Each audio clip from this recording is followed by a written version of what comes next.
This will be an overview of the divine names and titles. Elohim occurs 2,700 times. First connects it with creation and gives its essential meaning as the creator. Indicates his relation to mankind as his creatures, where it stands in contrast with Yahweh's as indicating a covenant relationship. Elohim is the God of the sun, the living word, the creature with creature form to create, and later with human form to redeem, begotten of his Father before all words, born of his mother in the world, in this creature form, he appeared to the patriarchs, a form not temporarily assumed. Elohim is indicated by ordinary small type, Yahweh or Jehovah, while Elohim is God is the creator of all things. Jehovah is the same God in covenant relation to those whom he has created. Jehovah means the eternal, the immutable one, he who was and is to come. The divine definition is given in Genesis 21:33. He is especially therefore the God of Israel, and the God of those who are redeemed, and are thus now in Christ. We can say my God, but not my Jehovah, for Jehovah is my God.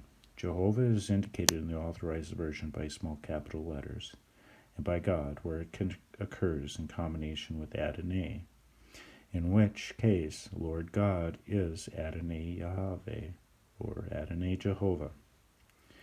The name Jehovah is combined with 10 other words from which we are known as the Jehovah, or what are known as the Jehovah titles.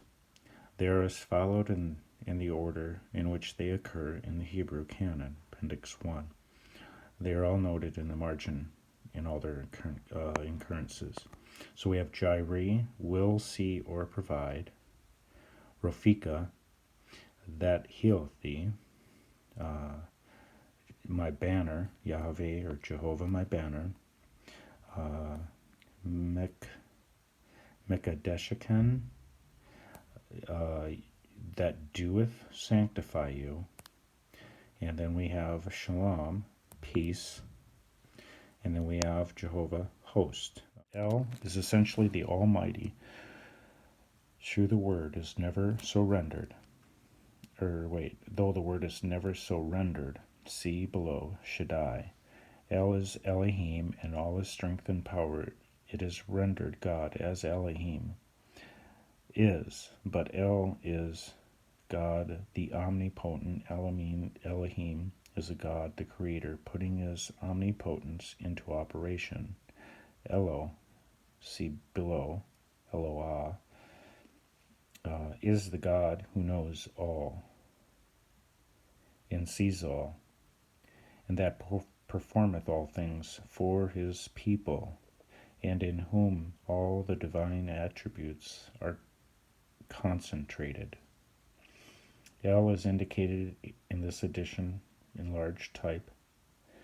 It is sometimes transliterated in the proper names Emmanuel, Bethel, and so on, where it is translated as explained in the margin. Eloah is Elohim, who is to be worshipped. Eloah is God in connection with his will rather than his power. That is an important thing when we read that encyclopedia. The first occurrence associates his name with worship. Hence it is the title used whenever the contrast, latent or expressed, is with false gods or idols. Eloah is essentially the living God in contrast to inanimate idols. Eloah is rendered God, but we have indicated it by that type here in the Companion Bible, that is. Elyon, first occurrence in Genesis, rendered the Most High God. It is El and Elohim. not as the powerful creator, but as the possessor of heaven and earth. Hence the name is associated with Christ, the Son of the Highest. It is Elyon, the possessor of the earth, who divides the nations their inheritance. This is a very important section here. He is over all the earth. That flying scroll. Elyon is the dispenser of God's blessings in the earth. The blessings proceed from a priest who is a king upon his throne. Shaddai is in every instance translated Almighty, and is indicated by the small capital letters Almighty. It is God El, not as the source of strength, but of grace. And grace would be unmerited favor. Not as the creator, but as the giver. There's another part. Shaddai, Shaddai is all bountiful. This title does not refer to his creative power, but to his power to supply all the needs of his people. Thy will be done. Its first occurrence is in Genesis 17, and is used to show Abraham that he who called him out to walk alone before him could supply all his needs. Even so is the title used, where we are called to come out in separation from the world. It is always used in connection with El, and that is to see above, which we went through. And 8 is Adon, is one of 3 titles, Adon, Adonai, and Adonim, all generally rendered Lord, but each has its own peculiar usage and association. They all denote headship in various aspects. They have to do with God as overlord.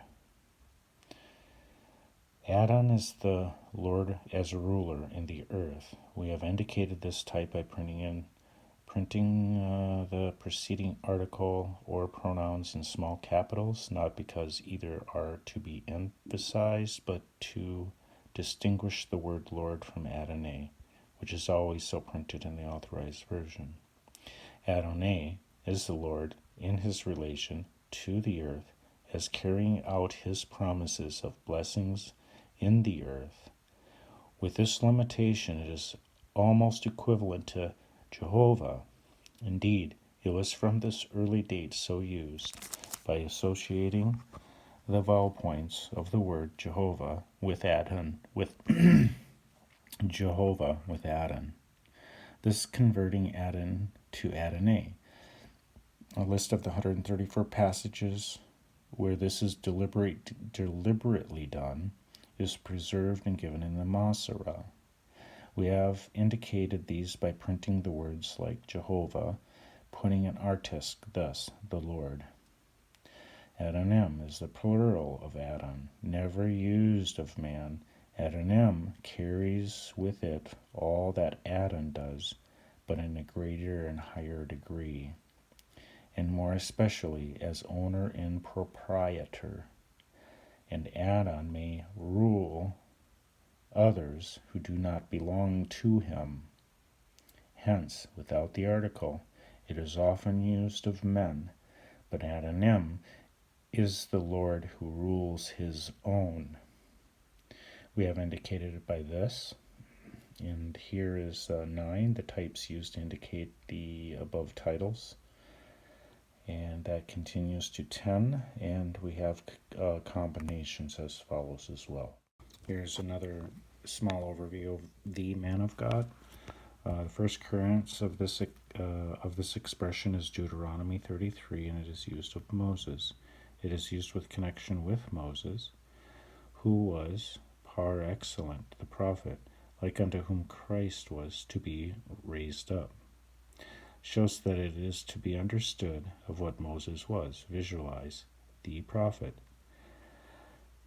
He was so called not because he foretold, but because he spoke for God.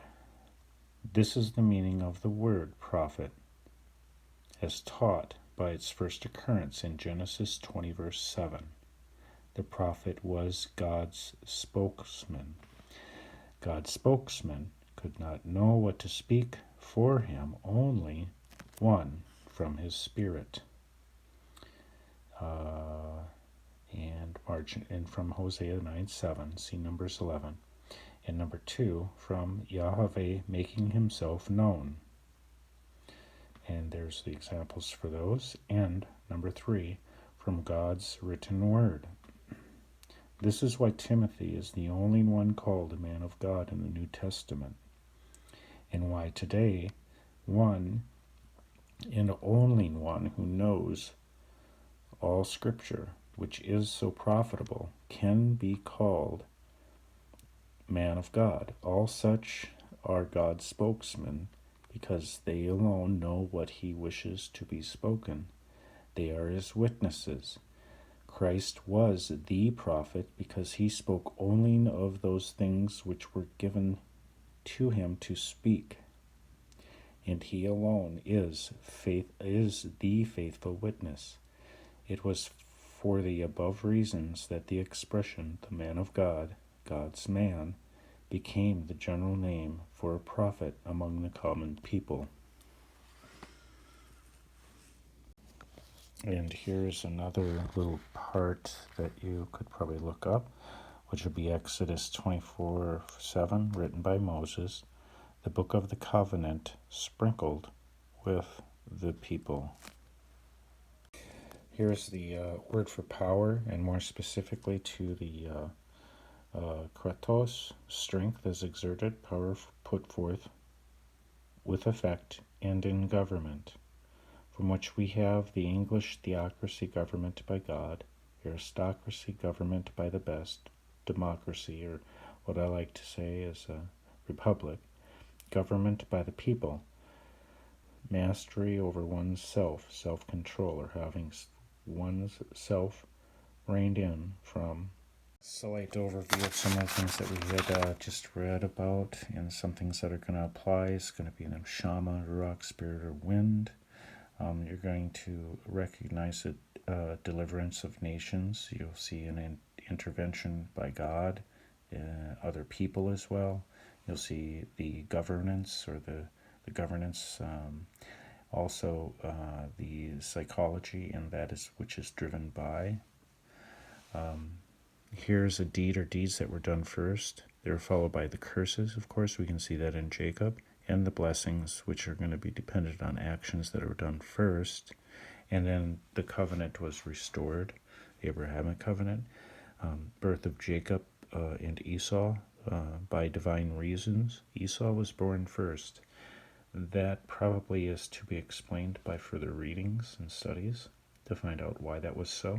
Because if it was God's will that Jacob was born first, it would have been so. It was God's will that Esau was born first, and I find that pretty interesting, and there's probably more to that. Esau is, we've already established, basically Rush, or Edom, the red. They're hunting and not farming. That's one thing to keep in mind. And also dew from heaven, water by rain, I would say. Also, the equally shared or given as a gift or a present to Esau were those animals that he had farmed. And he got the spotted and speckled of all of those. So they were dispersed among Esau's land. I find that this brings peace to God's soul, and that his children would be dispersed across the entire world. And supplanter. This will have a reflection on those rocks and four spirits and the horses, etc. Keeping in mind about the spotted and speckled rams or ewes.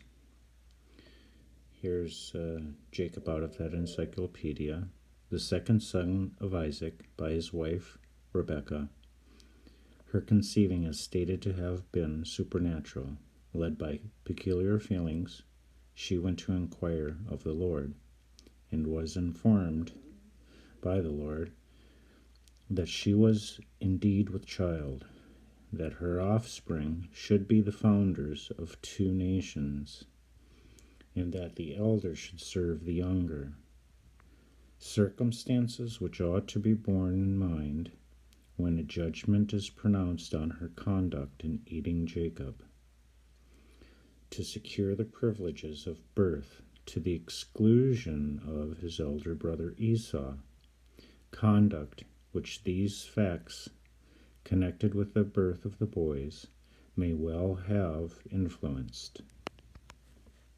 As the boys grew, Jacob appeared to partake of the gentle, quiet, and retiring character of his father, and was accordingly led to prefer the tranquil safety and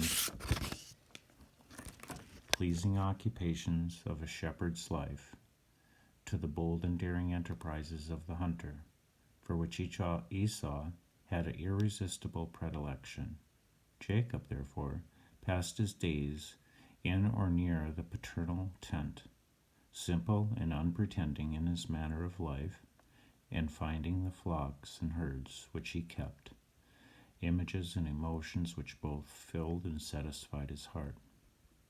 His domestic habits and affections seem to have cooperated with the remarkable events that attended his birth, in winning for him the peculiar regard and undisguised preference of his mother, who probably in this merely yielded to the impressions which she could scarcely account for, much less define, and who had not a faint conception of the magnitude of influence to which her predilection was likely to rise, and the sad consequences to which it could hardly fail to lead. This is the buying of that birthright. That selfishness and prudence which approached to cunning had a seat in the heart of the youth Jacob, appears but too plain in his dealing with Esau, when he exacted from a famishing brother so large a price for a mess of pottage as to the surrender of his birthright. Nor does the simple narrative of the Bible afford grounds by which this act can be well extenuated. Esau asked for food, alleging as his reason, "For I am faint." Jacob, unlike both a young and a younger brother, answers, "Sell me this day your birthright." What could Esau do? Behold, he replies, "I am at the point to die. And what profit if by retaining my birthright do I lose my life? Shall this birthright do me?" Determined to have a safe bargain, the prudent Jacob, before he gave the needed refreshment, adds, "Swear to me this day." The oath was given, and the food eaten, and Esau went his way, leaving a home where he had received such a sorry welcome. The leaning which his mother had in favor of Jacob would naturally be augmented by the conduct of Esau in marrying, doubtless contrary to his parents' wishes, two Hittite women, who are recorded to have been a grief of mind unto Isaac and to Rebekah, for blessing.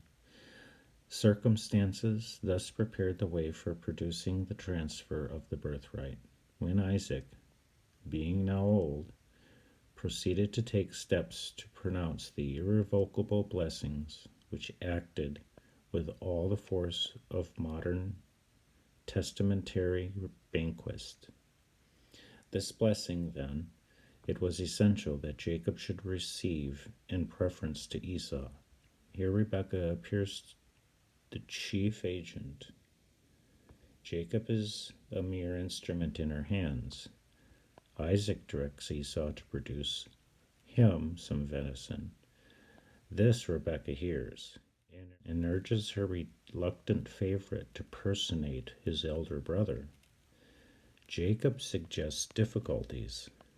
They are met by Rebekah, who is ready to incur any personal danger so that her object be gained.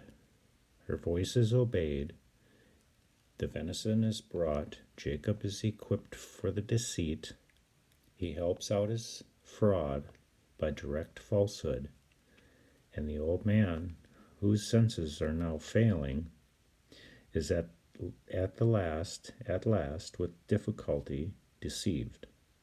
It cannot be determined that the most reprehensible transaction, and presents a truly painful picture, in which a mother conspires with one son in order to cheat her aged husband, with a view to deprive another son his rightful inheritance. Justification here is impossible,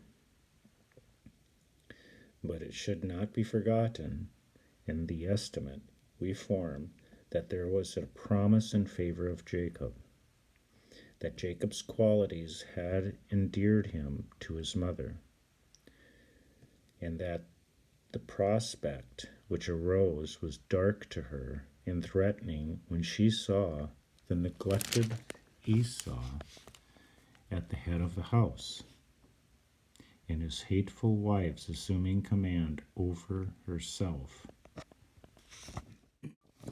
And this will be Jacob's departure, the heel grabber, supplanter. Punishment in this world often follows close upon the heels of transgression. Fear seized the guilty Jacob, who was sent by his father at the suggestion of Rebekah to the original seat of the family, in order that he might find a wife among his cousins, the daughters of his mother's brother Laban, the Syrian. Before he is dismissed, Jacob again receives his father's blessings, the object obviously being to keep alive in the young man's mind the great promise given to Abraham, and thus to transmit that influence which, under the aid of divine providence, was to end in placing the family possession of the land of Palestine, and in so doing to make it a multitude of people. This is the dream of at Bethel, house of God, not Beth-aven, which is house of emptiness. They both mean church in modern terms, and both are completely different from one another. It appears from the language which Jacob employs in Genesis 38:16 in relation to the dream that he had when he tarried all night upon a certain plain on his journey eastward, that his idea of the deity was little more than that of a local god. Surely the Lord is in this place, and I knew it not. Jacob being the heel grabber, supplanter. Jacob, on coming into the land of the people of the east, accidentally met with Rachel, Laban's daughter, to whom, with true Eastern simplicity and politeness, he showed such courtesy as the duties of pastoral life suggest and admit. And here his gentle and affectionate nature displays itself under the influence of the bonds of kindred and the fair form of youth. Jacob kissed Rachel and lifted up his voice and wept. And here is where Jacob serves Laban. After he had been with his uncle the space of a month, Laban inquires of him what reward he expects for his services. He asks for the beautiful and well-favored Rachel. His request is granted on condition of 7 years' service. A long period of time, truly, but to Jacob they seemed but a few days, for the love he had to her. When the time was expired, the crafty Laban availed himself of the customs of the country, in order to substitute his elder and tender-eyed daughter Leah. In the morning, Jacob found he had been beguiled. But Laban excused himself, saying, "It must not be done in our country to give the younger before the firstborn." Another 7 years' service gains for Jacob the beloved Rachel. Leah, however, has the compensatory privilege of being the mother of the firstborn, Reuben. 3 other sons successfully follow, namely Simeon, Levi, and Judah, sons of Leah. The fruitfulness was a painful subject of reflection to the barren Rachel, who employed language on this occasion that called forth a reply from her husband, which shows that, mild as was the character of Jacob, it was by no means wanting in force and energy. Genesis 30, verse 2. An arrangement, however, took place by Rachel, had children by means of her maid, Bilhah, of whom Dan and Naphtali were born. 2 other sons, Gad and Asher, were born to Jacob, of Leah's maid Zilpah. Leah herself bare 2 more sons, namely Issachar and Zebulun. She also bare a daughter, Dinah. At length Rachel herself bare a son, and she called his name Joseph. Most faithfully, with great success, had Jacob served his uncle for 14 years. Deliverance or salvation is 14. When he became desirous of returning to his parents, at the urgent request of Laban, however, he is induced to remain. The language employed upon this occasion in Genesis 30:25 shows that Jacob's character had gained considerably during his service, both in strength and comprehensiveness.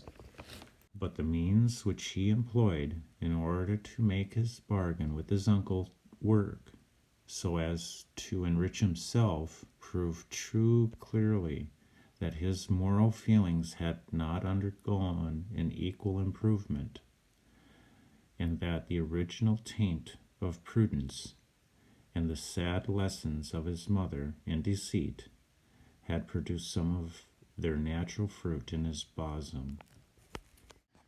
Also keep in mind that between Jacob and Laban, these were spotted and speckled ewes, lambs. The posterity of Jacob displeased and grieved Laban, so that a separation seemed desirable. His wives were ready to accompany him. Accordingly, he set out, with his family and his property, to go to Isaac, his father, in the land of Canaan. It was not till the 3rd day that Laban learned that Jacob had fled, when he immediately set out in pursuit of his nephew. After 7 days' journey, overtook him in Mount Gilead. Laban, however, is divinely warned not to hinder Jacob's return.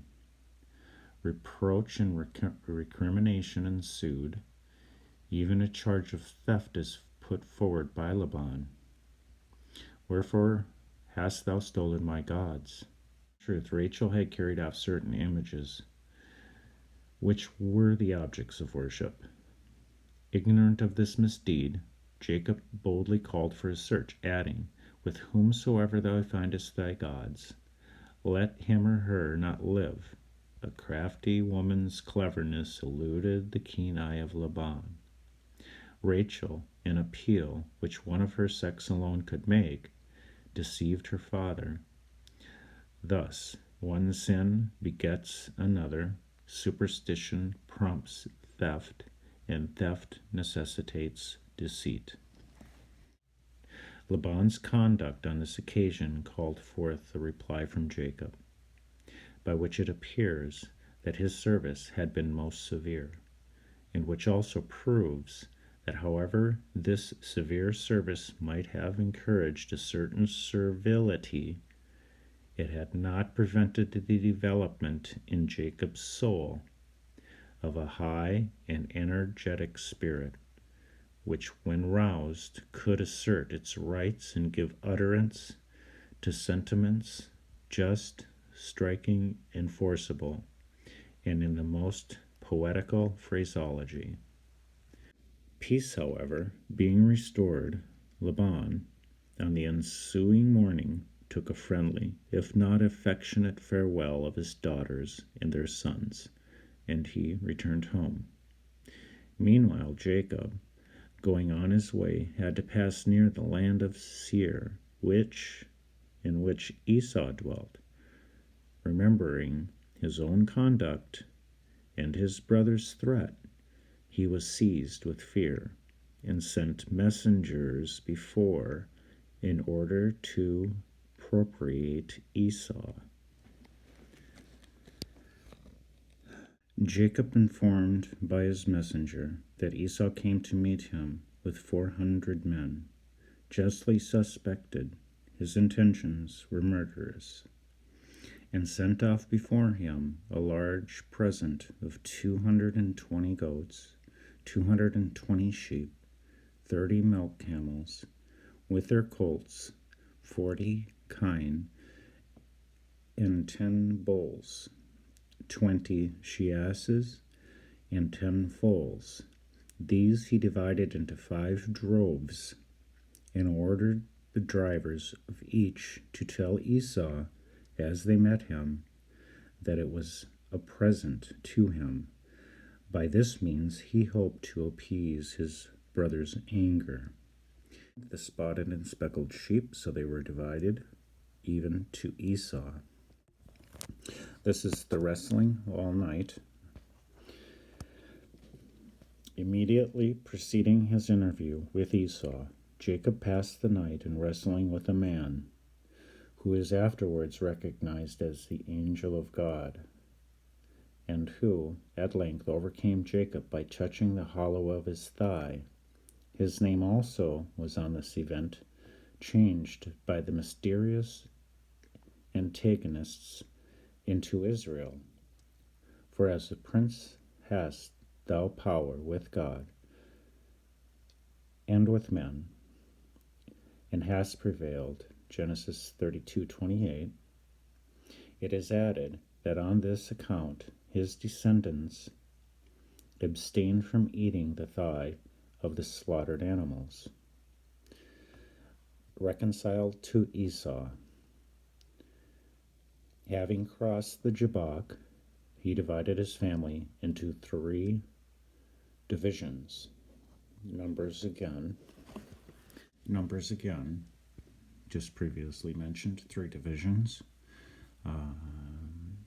Those 3 divisions that, if Esau murdered the foremost, the others might flee. The 2 handmaids and their children went foremost, Leah and hers next, and Rachel and Joseph's last, that she might have most opportunity to get off if there were danger. According to Jacob's direction, they all, in the humblest manner, did obeisance to Esau, partly moved by this deportment, but chiefly by the hand of God.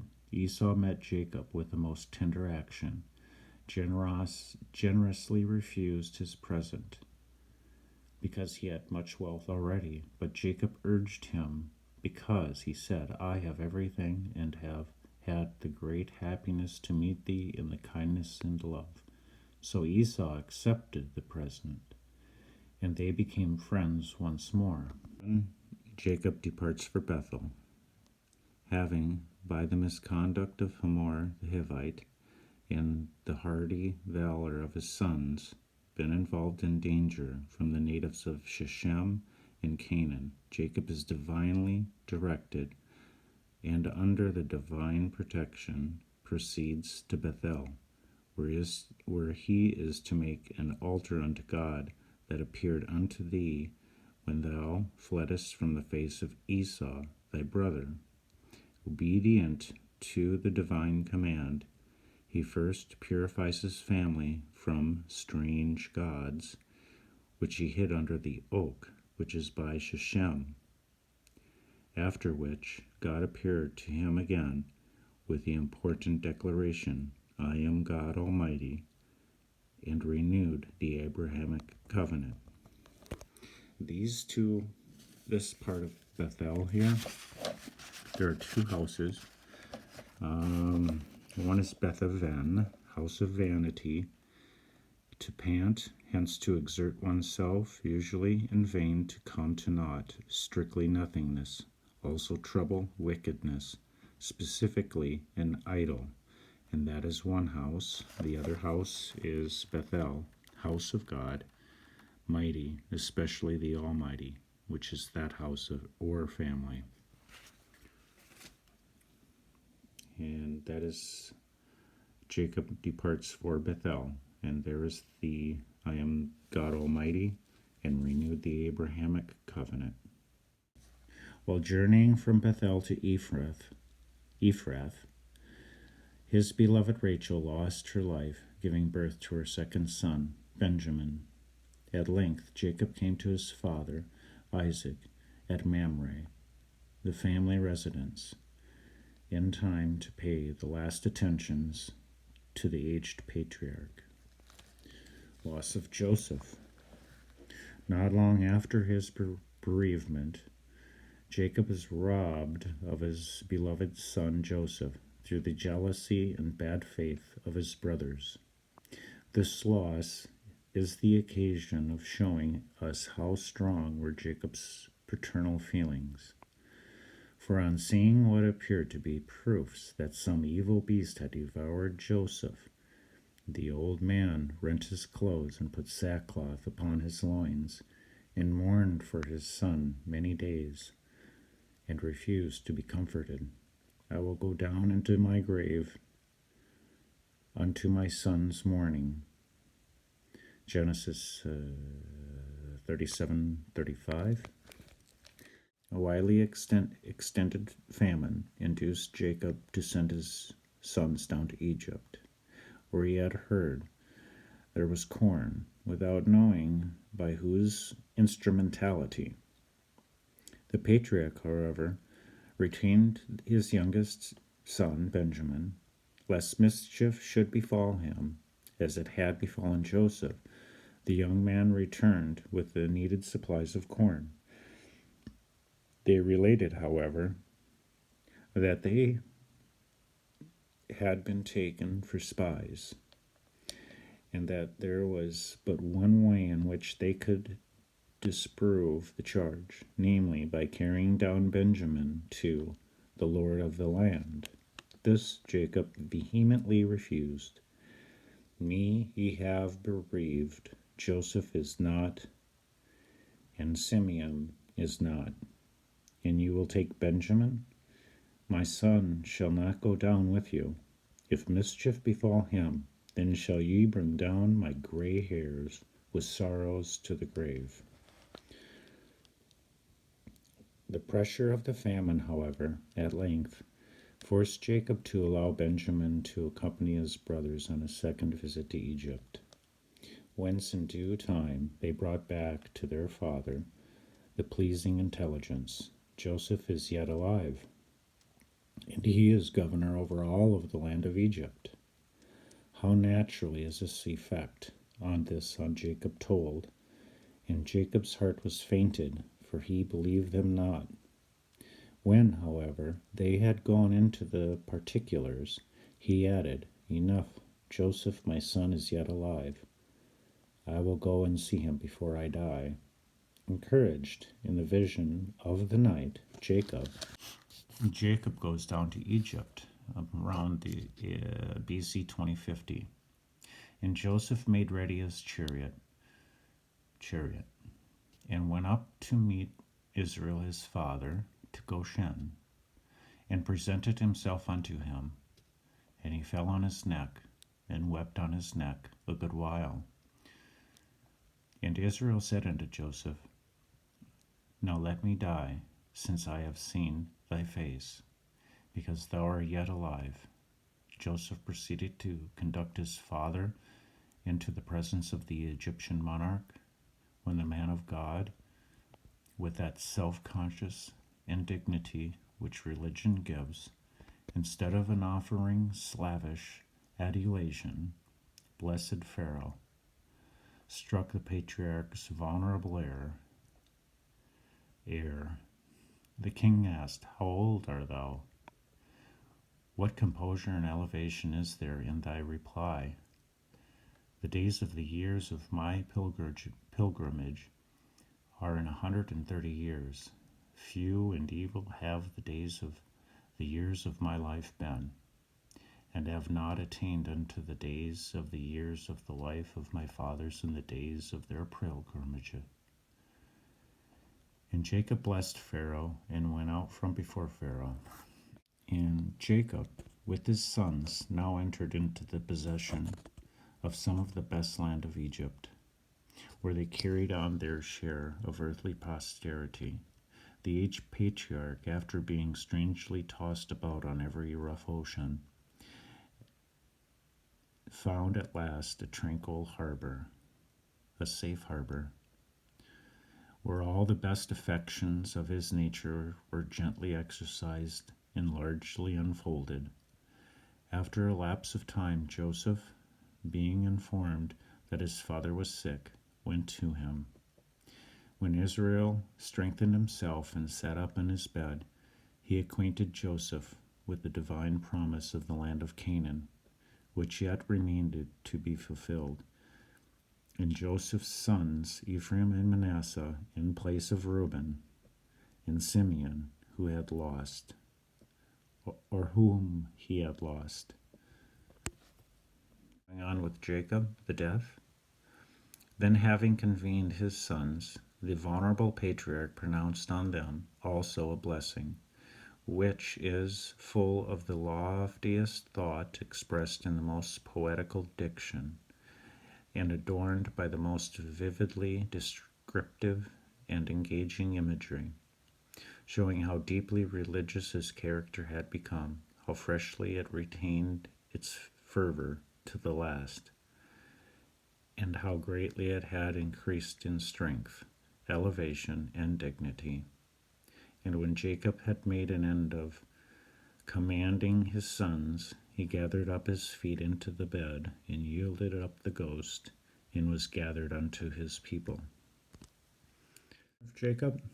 In Jacob may be traced a combination of the quiet patience of his father with the acquisitiveness which seems to have marked his mother's family.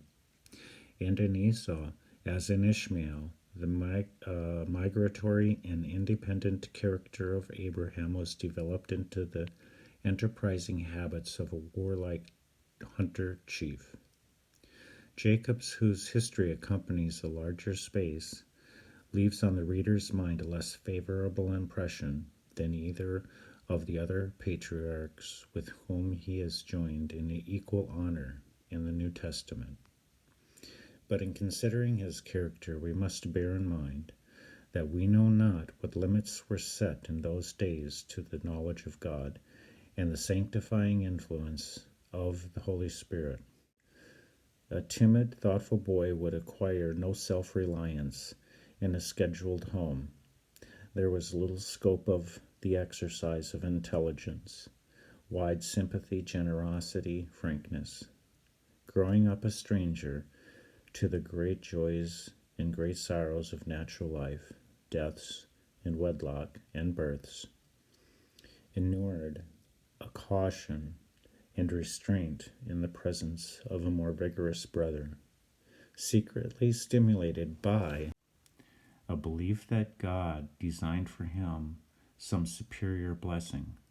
Jacob was perhaps, in a fair way, to become a narrow, selfish, deceitful, disappointed man.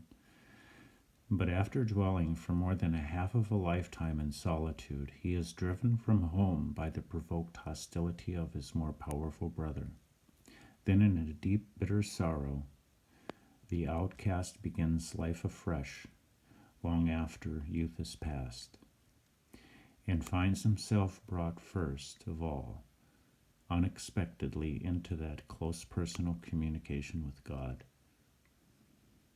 which elevates the soul, and then that enlarged intercourse with men, which is capable of drawing out the better feelings of human nature.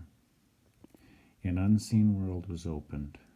God revived and renewed to him that slumbering promise over which he had brooded for 80 years, since he learned it at childhood from his mother. Angels conversed with him, gradually felt more and more the watchful care of an ever-present spiritual father. Face to face he wrestled with a representative of the Almighty, and so, even though the moral consequences of his early transgressions hung about him, and saddened him with a deep knowledge of all the evil of treachery and domestic envy, and partial judgment, and filial disobedience, yet the increasing revelations of God enlightened the old age of the patriarch. And at last, the timid supplanter, the man of subtle devices, waiting for the salvation of Yahweh, dies the soldier of God, uttering the messages to God to his remote posterity. The deception of Isaac palliated. The proposition of deceiving Isaac originated not with Jacob, but with Rebekah. Jacob remonstrated against it, as likely to bring a curse upon him rather than a blessing, nor would consent to perform his part till she engaged to take all the blame on herself. On me be thy curse, my son, only obey my voice. From this speech, and from the earnestness and solicitude discovered by Rebekah, it may not unfairly be presumed that she had some special reason for what she did. That Isaac was about to take a wrong step in a concern of a great moment, which ought to be prevented and could be prevented by no other means. The rectitude of Rebekah's judgment seems evidently to have been recognized and allowed by Isaac at the conclusion of the matter. For though he had blessed Jacob, intending to bless Esau, yet, as if recollecting himself, he confirmed and ratified that blessing in the strongest terms. Yea, and he shall be blessed. Still further, at sending him away, he again repeated the benediction in the most solemn and affecting manner. God give thee the blessing of Abraham. It is difficult to assign any other reason why, if so disposed, upon discovering the fraud, he might not have reversed the proceeding. Nay, by the kind meeting of the brothers afterwards, one should be inclined to suppose that Esau himself acquiesced at length in the property of what had been done. If such were the case, Isaac was only deceived into what was right, and what he himself acknowledged to be so in the conclusion. The deception was like those often practiced by physicians for the benefit of their patients, and casts must decide upon it in the same manner.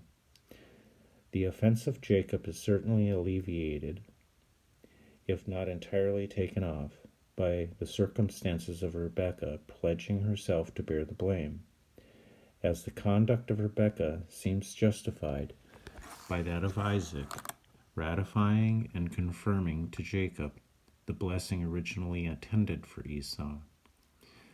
Upon the whole, if there were any offense, it was one that might be forgiven, if God,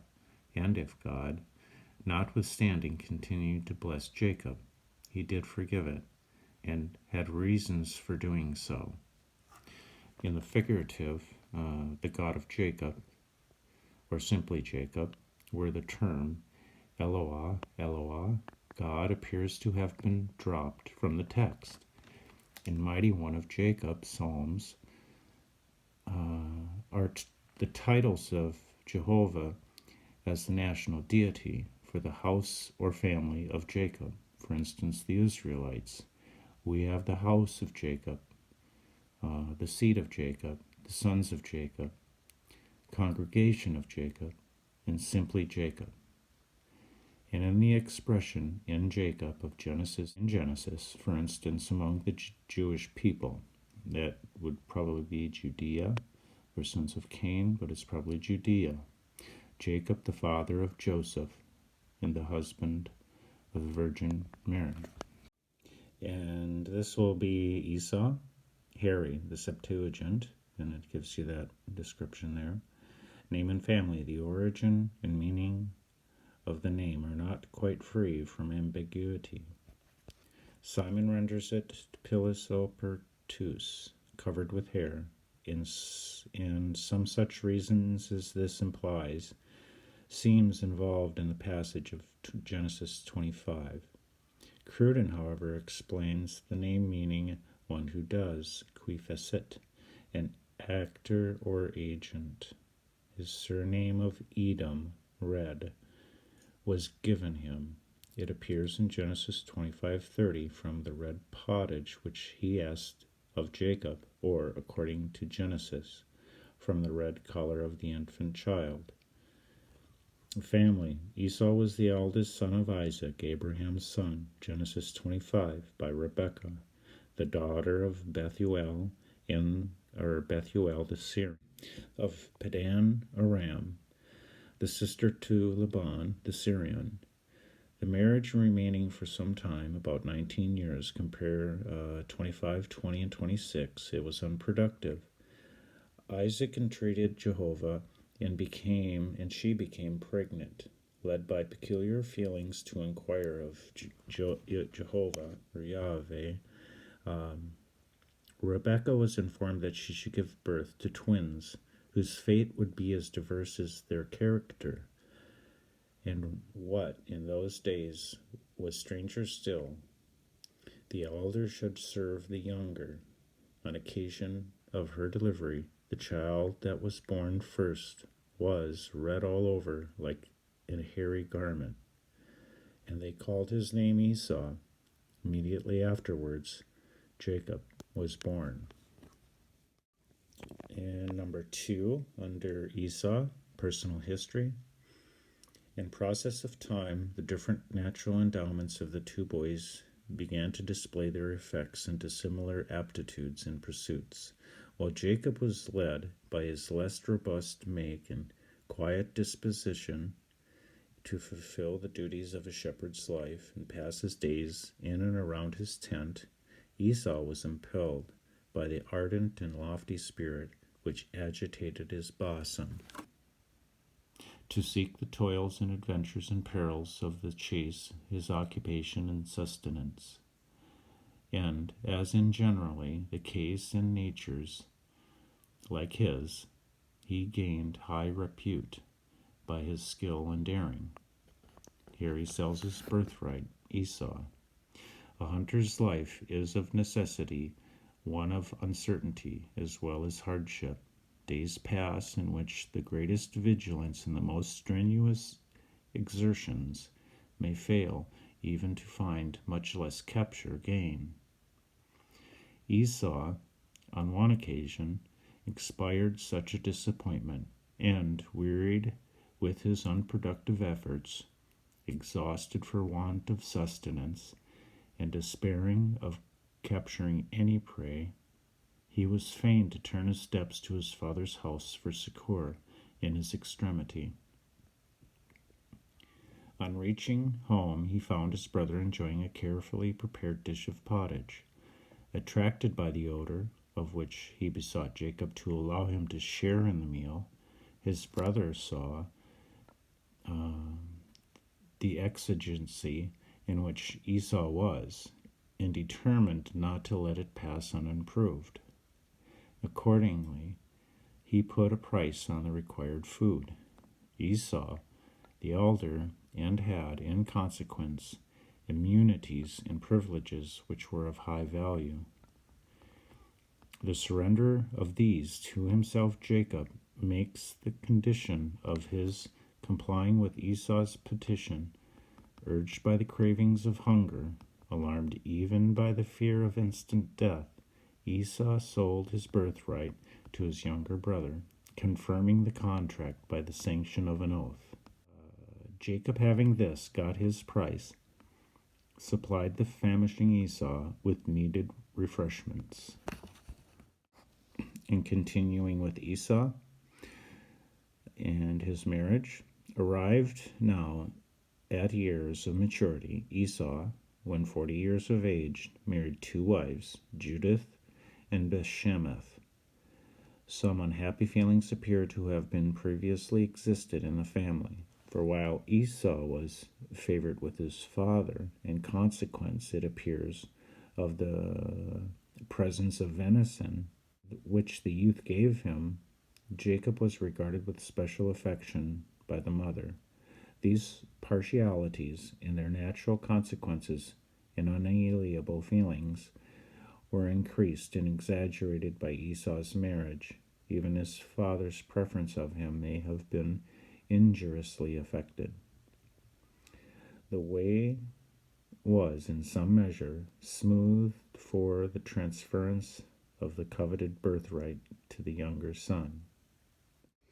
Esau loses his father's blessings. The time for the fulfillment of the compact between the brothers at length arrived. Isaac is sick unto death, his appetite as well as his strength having failed, is only to be gratified by the provocatives. He desires some savory venison and gives the requisite instructions to Esau, who accordingly proceeds in quest of it.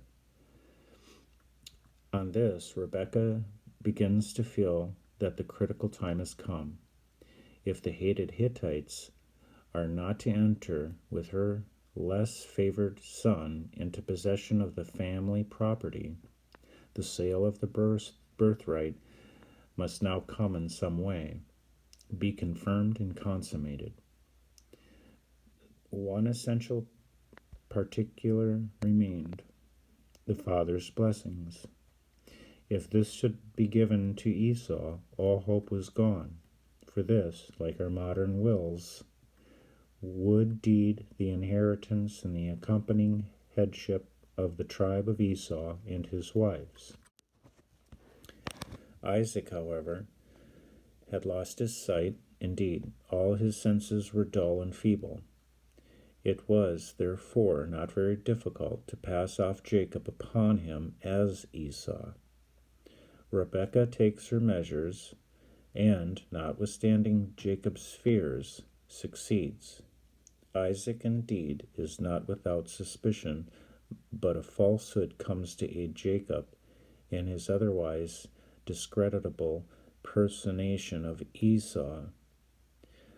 The blessing is pronounced, and thus the coveted property and ascendancy is secure. The affectionate endearments which pass between the deceiver and the abused old blind father stand in painful contrast with the base trickery by which mother and son had accomplished their end. Esau, however, returns from the field, approaches his decrepit and sightless father, declaring who he is, and Isaac trembled very exceedingly, and said, Who? Where is he that hath taken the venison and brought it to me? And I have eaten of all before thou camest, and have blessed him. Yea, and he shall be blessed. On this Esau becomes agitated, and entreats a blessing for himself. Bless me, even me also, O my father.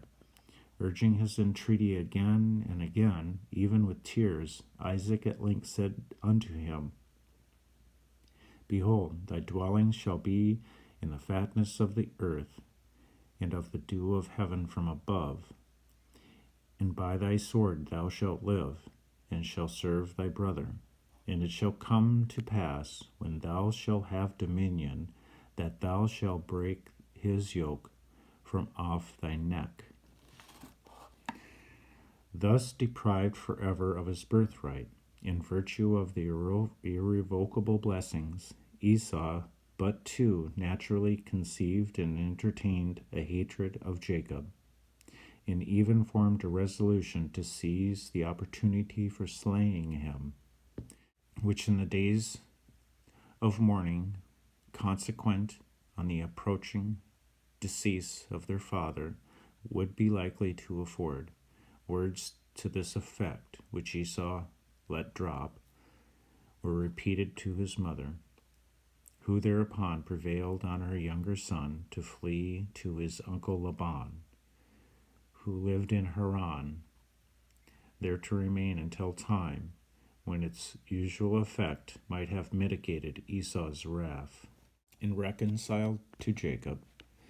Meanwhile, Esau had grown powerful in Idumea, and when after many years Jacob intended to return with the borders of the Jordan, he feared lest his elder brother might intercept him on his way to take revenge for the former injuries. He accordingly sent messengers to Esau in order, if possible, to disarm his wrath. Esau appears to have announced in reply that he would proceed to meet his returning brother. When therefore Jacob was informed that Esau was on his way for this purpose with a band of 400 men, he was greatly distressed. In fear of that hostility which his conscience told him he had done something to deserve. What then must have been his surprise when he saw Esau running with extended arms to greet and embrace him. And Esau fell on his neck and kissed him, and they wept. Jacob had prepared a present for Esau, hoping thus to conciliate his favor. But Esau, at first, courteously refused the gift. I have enough, my brother. Keep that thou hast unto thyself. The whole of this recounter serves to show that if Jacob had acquired riches, Esau had gained power and influence as well as property, and the homage which is paid to him indirectly, by implication, on the part of Jacob, indirectly, and in the most marked and respectful manner, by the females and children of Jacob's family, leads to the supposition that he had made himself supreme in the surrounding country of Idumea. Later events of Esau. Esau, from this time, appears but very little in the sacred narrative. He was ready to accompany Jacob or to send with him an escort, probably for protection, but Jacob's fears and suspicions induced him to decline these friendly offers, and they separated on the same day they met. After an interview in which Jacob's bearing is rather that of an inferior to his lord than that of a brother, and Esau has all the generousness which a high nature feels in forgiving an injury and aiming to do good to the injurer. The later are merely told, return on his way to Seir. Jacob and Esau appear together again at the funeral rites, which were paid to their deceased father. But the book of Genesis furnishes no particulars of what took place. Esau once more presented to us in Genesis 36 in a genealogical table in which a long line of illustrious descendants is referred to, Esau, the father of the Edomites. As to his character, Esau, with his wild Arab nature, was in this respect a true child of his age. He was virtuous, but also the defects of his time and race.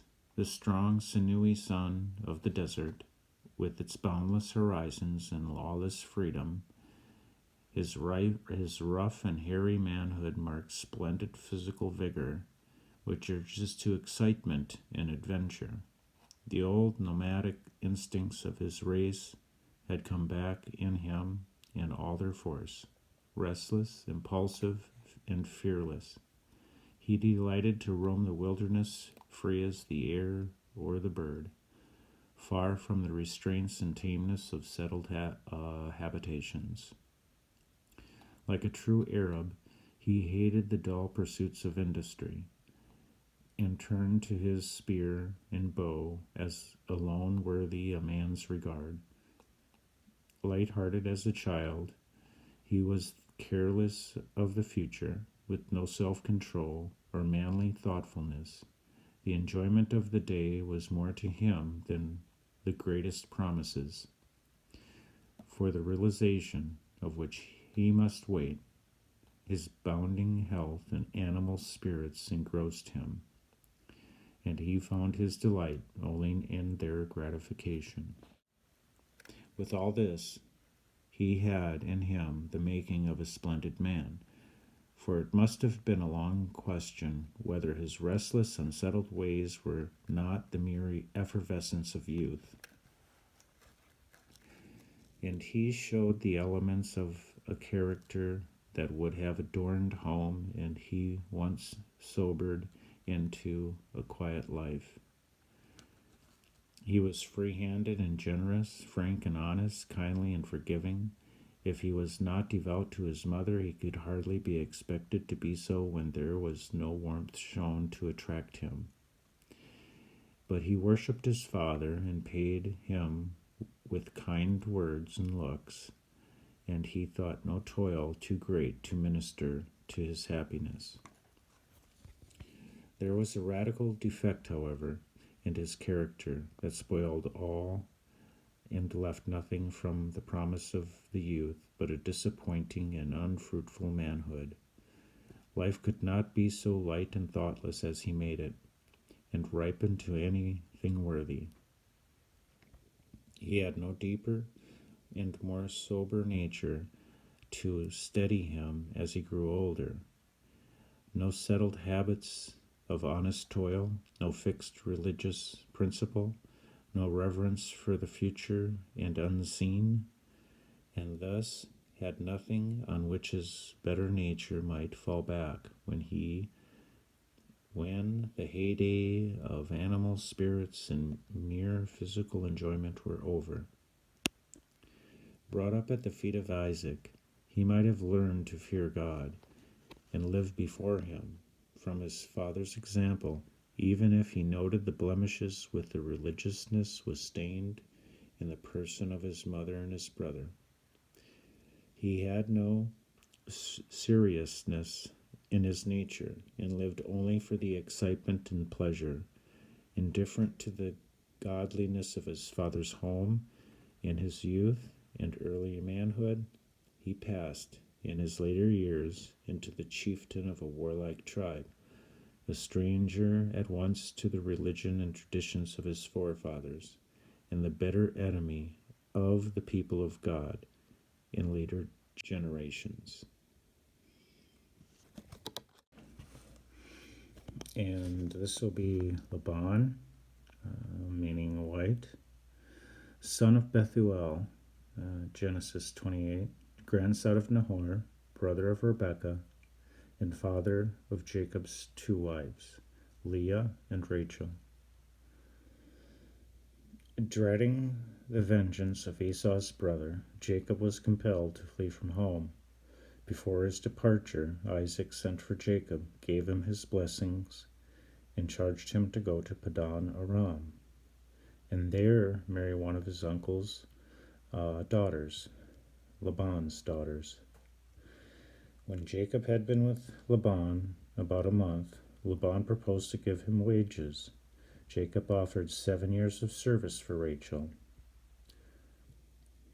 his younger, but most beautiful daughter, and with great cheerfulness he fulfilled his engagement from the great love which he bare to her.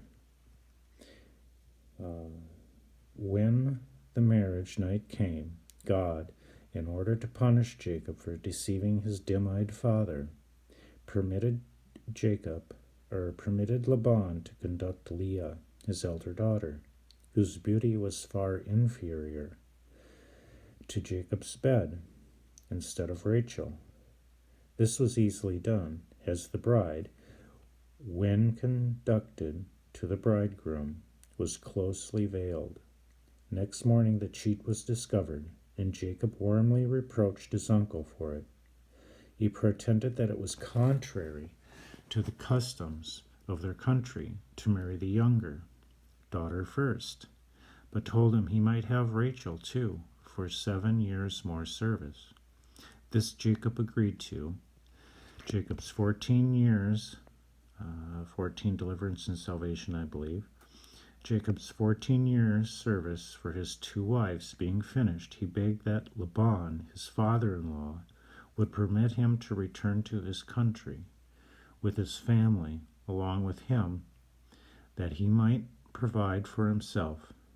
Sensible of the advantage of his service, Laban offered him that what wages he pleased if he would stay.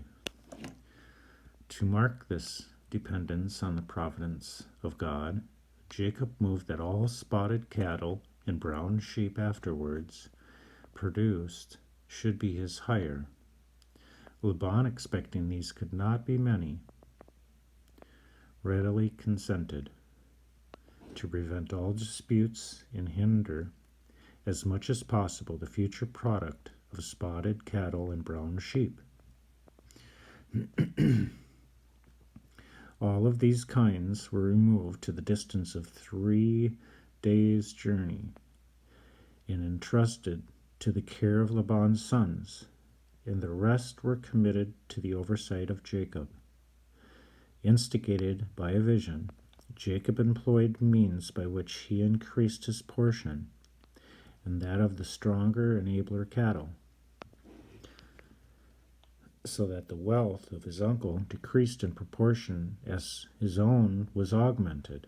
Laban therefore frequently charged his hire, but whatever was allotted to Jacob exceedingly increased, though he also caused Jacob to bear the loss of whatever was missing of his flock or herds, after Jacob had served another 6 years with great labor and fidelity. Laban and his sons began to behave churlishly and rudely towards him, pretending that he made himself rich at their expense. Meanwhile, God, in a dream, ordered him to return to Canaan. Resolving to do so, he, perhaps when he was shearing his own sheep, at the distance from those of Laban, acquainted his wives that he saw their father's deportment towards him changed, and that he intended to return to Canaan. They, being sensible of their father's injurious behavior, were glad to part with him. So Jacob, his wives and children and servants and flocks moved towards Canaan, and Rachel carried off some of her father's idol. On the 3rd day, Laban, informed of their departure, pursued them in no small fury. But God in a dream charged him, beware of giving Jacob so much as an injurious word. On the 7th day, he overtook them on the mountain of Gilead. Some sharp words were exchanged, and Laban heavily complained that they had carried off his gods. Jacob desired him to ransack all his store, and if his gods were found, with any, let the person be put to death. Laban searched with the uttermost care, but Rachel, having taken the idols and put them into a camel's furniture, sat upon them, pretending that she was in circumstances which prevented her from rising. Nothing of Laban's was found. He and Jacob made a solemn covenant of perpetual friendship, in testimony which they reared a heap of stones, which Jacob called Gilead, or Gilead, and Laban called it Jagar Sahah Dutha, both of which designations signified the heap of witness. After Jacob offered sacrifice and gave an entertainment to his friends, Laban and his company affectionately parted and returned to Padan Aram, while Jacob and his family went forward to Canaan. As to his character, Laban, in their mistaken zeal to defend Jacob, Christian writers have unduly depreciated Laban, and even the ready hospitality shown by him to Abraham's servant,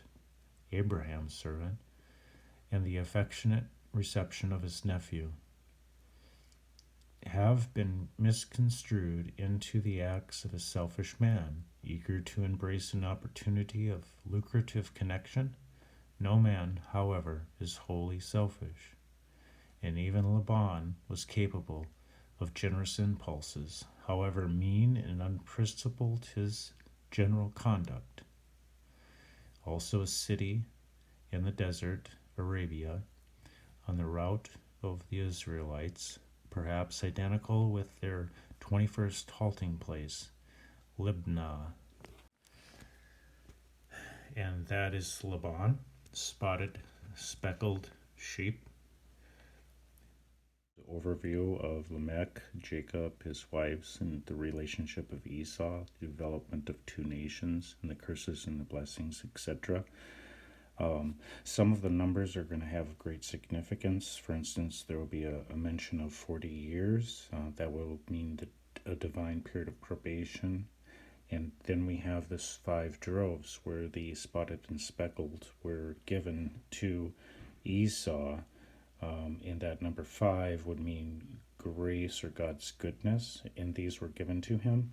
Also, there was 7 years service 2 times over, which will give a witness so that Jacob would have his wives. There's a bit of a lot of psychological things that will go on through that. 7 and 7, I think 7 is completeness, spiritual perfection. And that 2 times over is going to be 14, deliver salvation. Some of the spotted and speckled animals would consist of bulls, which were 10 of them. And that is 10 signifies law, and 10 foals as well, which equals law. Putting those together, that are the bulls and the foals, which would be 20 of them, which is going to be redemption. There's also 20 she-asses, redemption. 30 milk camels, blood of Christ, or dedication. 40 kind, trials, probation, and testings. The 220s of the sheep and the goat, and the 400 men, of course, that were sent to meet Jacob. Could have great significance to this as well. I can see that it's 4 times 100, 400. God's election of grace, or children of promise. So within these, I just want to go over that same usage of Ruach, or spirit, because that's one of our primary studies we're looking at here. This is going to be an invisible force, but more so is that God being invisible, Spirit of Jehovah, or Yahweh, is Yahweh himself in his manifestations of invisible power. The invisible part of man, which is a psychological given by God at man's formation at birth and return to God at his death. And then you have the invisible characteristics of man, of which we see this very clearly between Jacob and Esau, also between the division of those nations.